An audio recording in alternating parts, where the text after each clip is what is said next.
اعوذ باللہ من الشیطان الرجیم، بسم اللہ الرحمن الرحیم۔ السلام علیکم پیارے بچوں، کیسے ہیں آپ سب لوگ؟ امید ہے کہ آپ سب لوگ خیر و عافیت سے ہوں گے۔ پیارے بچوں، آج ہم نے سبق نمبر 2 ہی پڑھنا ہے، جس کا عنوان ہے ام المومنین حضرت ام سلمہ۔ کل ہم نے اس کا صفحہ نمبر 6 اور 7 کی پڑھائی کی تھی، اور آج ہم نے صفحہ نمبر 8 تا 9 کی پڑھائی کرنی ہے، ٹھیک ہے؟ آپ سب لوگ اپنی بکس اوپن کریے اور میرے ساتھ آپ لوگوں نے اس کی ریڈنگ کرنی ہے، پڑھائی کرنی ہے۔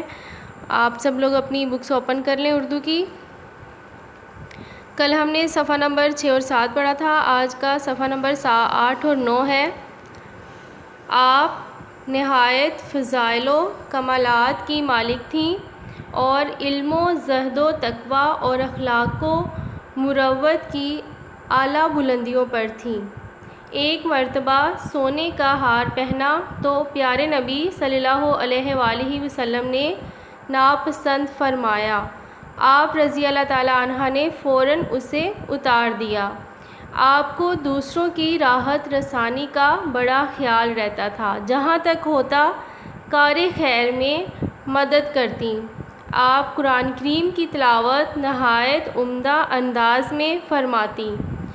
آپ قرآن پاک حضور اکرم صلی اللہ علیہ وآلہ وسلم کے طرز اور لہجے میں پڑھتی تھیں۔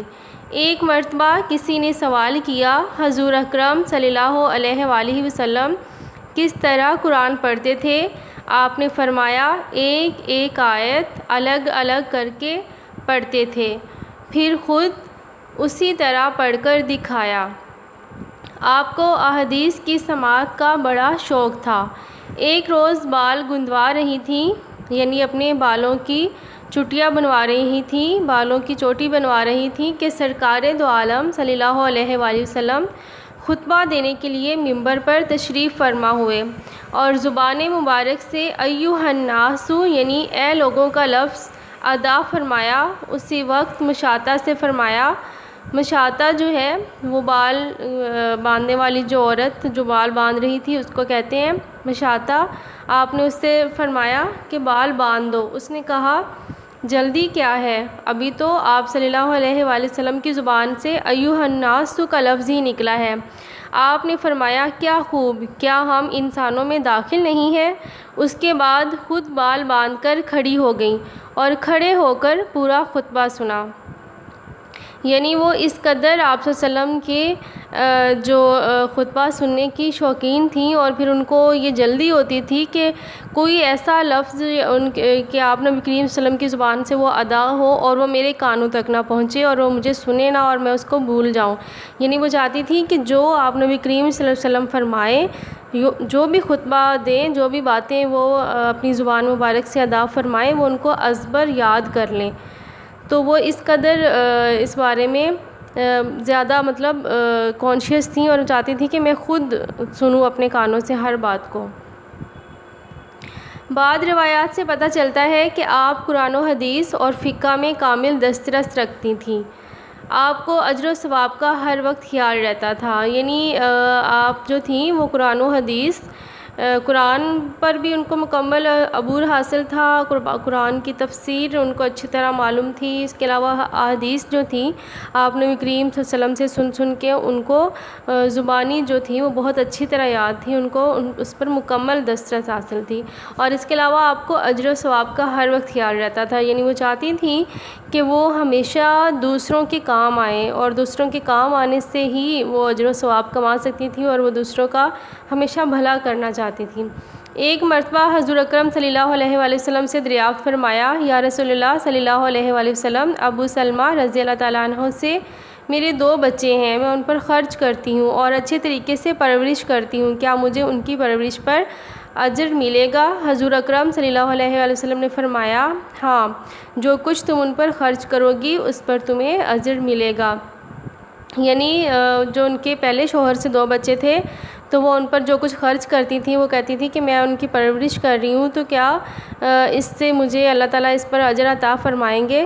تو ظاہر ہے کہ وہ اپنے بچوں کی اچھی پرورش کر رہی تھیں، شوہر نہیں تھے تو یعنی اس کے باپ کا وہ حق تھا ان کی پرورش کرنا، ان کے اخراجات اٹھانا، لیکن وہ خود اس کے لیے کر رہی تھیں، خرچ کر رہی تھیں، تو وہ انہیں اس بات کا تھا کہ اس پہ مجھے اجر ملے گا یا نہیں۔ تو وہ انہوں نے جب آپ نبی کریم صلی اللہ علیہ وسلم سے پوچھا تو انہوں نے آپ صلی اللہ علیہ وسلم نے فرمایا کہ یقیناً تمہیں اس پر اللہ اجر عطا فرمائے گا۔ آپ رضی اللہ تعالیٰ عنہ نے 60 ہجری میں وفات پائی، آپ کی عمر 84 برس تھی۔ سیدنا ابو ہریرہ رضی اللہ تعالیٰ عنہ نے نماز جنازہ پڑھائی، آپ رضی اللہ تعالیٰ عنہ کو جنت البقیع میں دفن کیا گیا۔ آپ کی حضور اکرم صلی اللہ علیہ وسلم سے کوئی اولاد نہ تھی، البتہ پہلے شوہر ابو سلمہ رضی اللہ تعالیٰ عنہ سے اولاد تھی، اور وہ آغوش رسالت میں پل کر جوان ہوئی، یعنی جو آپ کے پہلے شوہر سے 2 بچے تھے وہ آپ نبی کریم صلی اللہ علیہ وسلم کی گود میں پل کر جوان ہوئے، اور آپ صلی اللہ علیہ وسلم نے ان کی تربیت کی۔ تو اس طرح جو ہے آپ نے دیکھا کہ حضرت ام سلمہ جو تھیں وہ کس قدر ذہین و فطین تھیں، اس کے علاوہ وہ خوبصورت ہونے کے ساتھ ساتھ ذہین بھی تھیں، اور پھر وہ دوسروں کے کام آتی تھیں، ان کو ہر وقت دوسروں کی راحت رسانی کا خیال رہتا تھا، اور وہ چاہتی تھیں کہ ہمیشہ ان کی ہاتھ اور زبان سے دوسروں کو راحت پہنچے، اور وہ کسی کو تکلیف نہیں دینا چاہتی تھیں۔ تو بچوں، ام المومنین تھیں وہ، یعنی امت کی ماؤں میں شامل ہیں وہ بھی، کہ جو نبی اکرم صلی اللہ علیہ وسلم کی پاک بیویاں ہیں ان کو امہات المومنین کہا جاتا ہے، اور حضرت ام سلمہ بھی ان میں سے ایک ہیں۔ تو بچوں، اس کی آپ نے ریڈنگ کر لی، پڑھائی آپ نے اس کی کر لی۔ اب اس کے بعد اپنی نوٹ بکس اوپن کریے، اپنی اردو کی نوٹ بکس اوپن کریں، مارجن لائن ڈرا کریں، آج کا دن لکھیں منگل، اور آج ڈیٹ ہے 15 ستمبر 2020، اور جماعت کا کام آپ نے لکھنا ہے۔ عنوان ہے آپ کا ام المومنین حضرت ام سلمہ رضی اللہ تعالیٰ عنہ، صفحہ نمبر 8 تا 9 ہے۔ سوال نمبر 4 آپ نے جماعت کے کام میں لکھنا ہے، حضرت ام سلمہ رضی اللہ تعالیٰ عنہ کن کن صفات کی مالک تھیں؟ اس کا جواب ہے آپ رضی اللہ تعالیٰ عنہ بہت حسین اور نیک تھیں، اور آپ صلی اللہ علیہ وسلم کے آرام و آسائش کا بہت خیال رکھتی تھیں۔ حضرت ام سلمہ رضی اللہ تعالیٰ عنہ دوسروں کی مدد کرنے میں تاخیر نہیں کرتی تھیں، یعنی دیر نہیں کرتی تھی، فوراً سے دوسروں کی مدد کے لیے تیار ہو جاتی تھی۔ آپ رضی اللہ تعالیٰ عنہ کو قرآن و حدیث اور فقہ میں دسترس تھی، یعنی مکمل عبور حاصل تھا اس پہ، آپ کو ہر وقت اجر و ثواب کا خیال رہتا تھا۔ اس کے علاوہ بھی اور بہت سی خوبیاں ہیں، حضرت ام سلمہ میں بہت سی خوبیاں تھیں، لیکن یہاں پہ شارٹلی جو بتایا گیا ہے، تو آپ نے یہ حضرت ام سلمہ رضی اللہ تعالیٰ عنہ کی صفات جو ہیں ان کو یاد کرنا ہے، اور ان کو جماعت کے کام میں لکھنا بھی ہے۔ اور بچوں، بہت نیٹ کر کے، بہت پیارا پیارا کر کے لکھنا ہے آپ نے، کوئی بھی آپ نے کسی بھی لفظ کی مسٹیک نہیں کرنی، اور بہت اچھا کر کے آپ نے اس کو لکھنا ہے۔ اس کے بعد ہے آپ کا گھر کا کام۔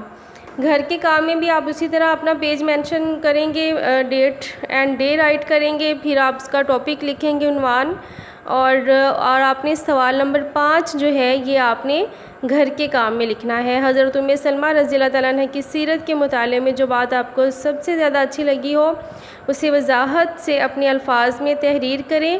پیارے بچوں، یہ جواب جو ہے ضروری نہیں ہے کہ آپ اسی کو یاد کریں یا اسی کو لکھیں، آپ ایسا بھی کر سکتے ہیں کہ آپ کو حضرت ام سلمہ کی سیرت کے مطالعے میں جو بات بہت اچھی لگی ہے، آپ نے ان کی لائف کے، ان کی زندگی کے بارے میں پورا سبق پڑھا ہے، تو اس میں جو بات آپ کو سب سے زیادہ اچھی لگی ہو آپ اس کو وضاحت کے ساتھ یہاں لکھ سکتے ہیں۔ لیکن بہترین جو تھی یہ بات جو اچھی لگی ہے وہ یہ ہے کہ یہ آپ اس کو اپنی نوٹ بک پہ لکھیں گے بھی اور آپ اس کو یاد بھی کریں گے۔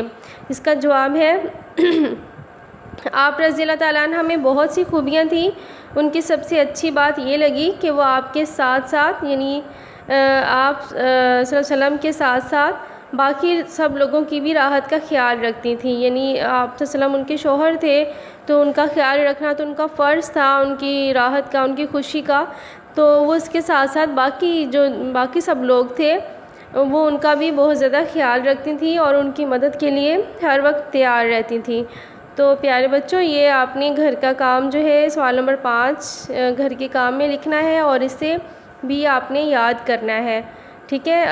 بہت اچھا کر کے آپ نے لکھنا ہے، اچھی سی پیاری سی رائٹنگ میں، کسی بھی لفظ کی مسٹیک نہیں کرنی، اور ریموور اور وائٹنر یوز نہیں کرنا۔ اپنا بہت سارا خیال رکھیے گا۔ اللہ حافظ۔ Thanks for watching.